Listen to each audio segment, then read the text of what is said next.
Сәлеметсіздер ме оқушылар? Қазақ тілі сабағымызды ашайық. Бүгінгі сабағымыз сан есім 128-ші сабақ. Бүгінгі сабақта не білеміз? Сан есімнің сұрақтарын қоя аламын. Заттың санын білдіретін сөздерге неше, қанша сұрақтарын қоя аламын. Сан есімнің зат есіммен байланысатын білетін боламын. Жақсы, олай болса, өткенімізді тиянақтайық. Сөз таптарын ата. Зат есім дегеніміз не? Етістік дегеніміз не? Сын есім дегеніміз не? Сан есім дегеніміз не? Жақсы, олай болса, оқулығымызда 37-ші жаттығуды ашайық. Өлеңді суреттегілердің атын қойып оқы. Бір дегенім бала, анасына еркелейтін дана. Екі дегенім ескек, ұстатты атам ес деп. Үш дегенім үйрек, көлде жүзер билеп. Төрт дегенім тас, әрдайым іш ас. Бес дегенім білім, білімді бол інім. Алты дегенім асық, абыройлы бол асық. Мен осылай өрнектедім. Олай болса, оқушылар, осы өлеңнің ішінен сан есімді тауып көрейікші. 1, 2, 3, 4, 5, 6. Бұлар қандай сұраққа жауап береді? Қанша, неше деген сұраққа жауап береді. Бұны біз сан есім деп атаймыз. Есіңе сақта. Заттың санын, ретін, білдіретін сөздерді сан есім деп атайды. Сан есімдерге қанша, неше, нешінші деген сұрақтар қойылады. 5, 7, қанша, неше, 5, 7, 9-шы, 20-шы, нешінші, 9-шы, 20-шы. Олай болса, 38-ші жаттығуды ашайық. Дәптерімізді де ашайық. Бүгінгі күннің жадын жазайық. 11-ші мамыр, сан есім. 38-ші жаттығу. Алдымен өлеңді оқып шығайық. Өлеңді қатесін түзеп, көшіріп жаз дейді. Жалғыз саусақ тіпті де, ұстай алмас жіпті де. Екі саусақ бірікті, ине қолға ілікті. Ал оқушылар, олай болса, өлеңді алдымен қатесіз көшіру үшін біз қатесін табуымыз керек. Қалай ойлайсыңдар, қай жерде? Дұрыс айтасыңдар, ұстай алмас жіпті де.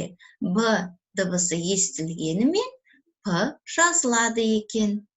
Сонымен қатар, оқушылар, қарамен жазылған сөзді қандай сан есіммен ауыстыруға болады? Жалғыз, яғни бір, біреу деуген сөзбен алмастыруға болады. Олай болса, астыңғы тұрған екінші шумағын жазып алайық. Бір саусақ тіпті де, ұстай алмасы жіпті де. Екі саусақ бірікті, ине қолға ілікті. Оқушылар, жазып болсақ, осы өлеңдегі сөздердің сан есімдерді тауып алайық. Қанша саусақ? Бір саусақ. Олай болса, бір деген сөздің астын ирек сызықпен сызып, үстіне қанша деген сұрағын қояйық. Ол қай сөзбен байланысып тұр? Қанша саусақ? Бір саусақ. Зат есіммен байланысады. Саусақ деген бұл жерде не деген сұраққа жауап беріледі? Бұл қай сөз табы? Зат есім. Екі саусақ бірікті. Қанша саусақ бірікті? Екі саусақ. Екі деген сөздің астын ирек сызықпен сызып, үстіне қанша немесе неше деген сұрақты қоюға болады. Және ол қай сөзбен байланысып тұр? Саусақ сөзімен байланысып тұр. Олай болса 40-шы жаттығуға қараймыз. Құрамында сан есімі бар сөздерді сөзбен жаз. Сіздерге көрсетіліп тұрғандай оқулықта бар. Мінеки қосу бір, яғни түбір. Сіздерде жазып отырамыз түбір деп. Түбір дегенді білеміз, яғни сөздің одан әрі бөлінбейтін бөлігін түбір дейміз. Түбірдің жалпы көп мағынасы бар. Келесі төртбақ. Төртбақ деген оқушылар сиырдың түрі екен. Яғни оның тұрқы, сиырлардың өзінің де әр түрлісі болады. Келесі с қосу он қосу а. Болады сона. Сона дегеніміз оқушылар қос қанаттылар отрядына жатады. Олар қансорғыштар болып келеді екен. Келесі к қосу екі қосу лік. Кекілік. Кекілік тауық тұқымдасына жататын құстар екен. Оның салмағы 400-500 грамм болады. Келесі дер қосу бес. Дербес. Дербес деген сөз жалғыз, өзі деген мағынаны білдіреді. Жеті қосу к. Жетік. Жетік деген дарынды, білімді адамдарды жетік адам деп айтуға да болады. Сонымен жазып болдық па? Ары қарай. Енді оқушылар, мынандай тапсырма. Есептік сан есімдерді реттік сан есімге айналдырып жаз. Оқушылар, сан есімдер есептік, яғни 4, 10, 7, 16, 100, 60 деген сөздер есептік сан есімге жатады. Неге? Себебі оларға неше, қанша деген сұрақ қойылады. Неше? 4, 10, қанша? 10. Неше? 7, 16. Қанша? 16. Қанша? 100. Неше? 60. Бұларды есептік сан есім дейміз. Ал енді нешінші деген сұраққа жауап берсе, ол реттік сан есімге айналады. Яғни реттік сан есімге, есептік сан есімге ыншы, інші жұрнағы жалғану арқылы жасалады. Мысалы, 4, төртінші, нешінші? 4-ші. Бұл реттік сан есім, яғни заттың ретін, қатарын білдіріп тұр. 10, 10-шы. 7, 7-ші.